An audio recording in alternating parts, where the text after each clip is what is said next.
Aujourd'hui, nous nous retrouvons à Verviers, une petite ville de la province de Liège qui compte environ 56 000 habitants, et plus précisément à l'Institut Saint-François-Xavier II pour y retrouver Mélissa, une étudiante on ne peut plus ordinaire, mais seulement en apparence. En effet, depuis presque 6 ans, cette jeune fille vit au sein de son établissement scolaire, à l'insu de ses condisciples et de ses professeurs.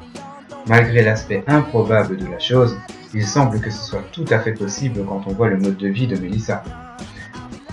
Elle a appris à user de toutes les particularités de l'école pour subvenir à ses besoins quotidiens. Que ce soit pour manger, se laver ou encore d'autres activités banales, elle parvient à se débrouiller avec ce qu'elle a à disposition.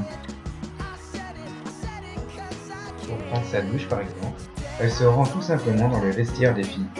Elle peut bien entendu y prendre sa douche, mais également se préparer le matin en se brossant les dents, en se coiffant ou encore en se maquillant.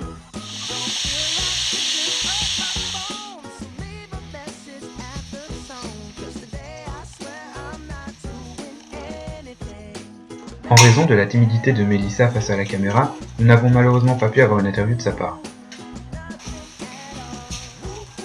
Malgré tous les bons côtés que présente sa situation, certains aspects de son mode de vie sont néanmoins incommodants pour certains de ses camarades et éducateurs. Ça fait 6 ans que je suis dans cette école et parfois en passant devant des locaux, j'entends des bruits bizarres qui font peur.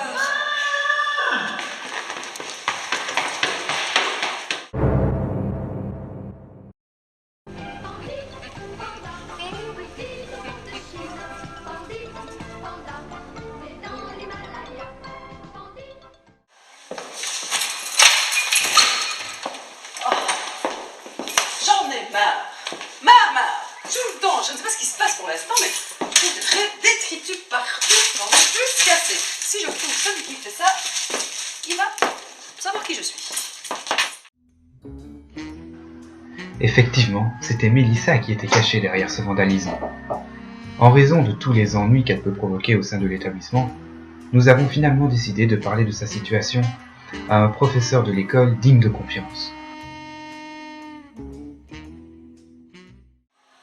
Vous rigolez ou quoi? Ça fait longtemps que j'enseigne, mais quand même, j'ai jamais entendu des choses pareilles. Mais enfin bon, voilà, s'il faut être magnanime, je veux bien. Mais malgré tout, si ce que vous dites est vrai, il faudra vraiment qu'on mette en place un dispositif pour cet élève, il n'y a rien à faire.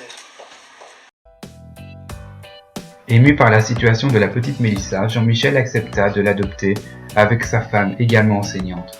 Ils se retrouvèrent dans le bureau de la directrice adjointe pour conclure l'adoption.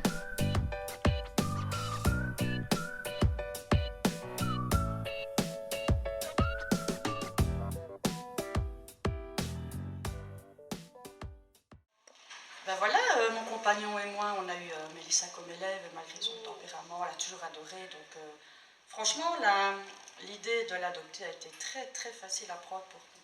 Avec grand plaisir d'ailleurs. Nous sommes vraiment heureux d'avoir pu l'adopter, quoi. Je suis vraiment tout ému, c'est vrai. C'est donc uni et heureux que Jean-Michel et sa femme amènent Mélissa dans leur demeure, afin qu'elle y vive à présent une vie saine et normale par rapport aux autres étudiants de son école. Afin de mener sa vie, on peut dire maintenant que Mélissa tient le bon bout.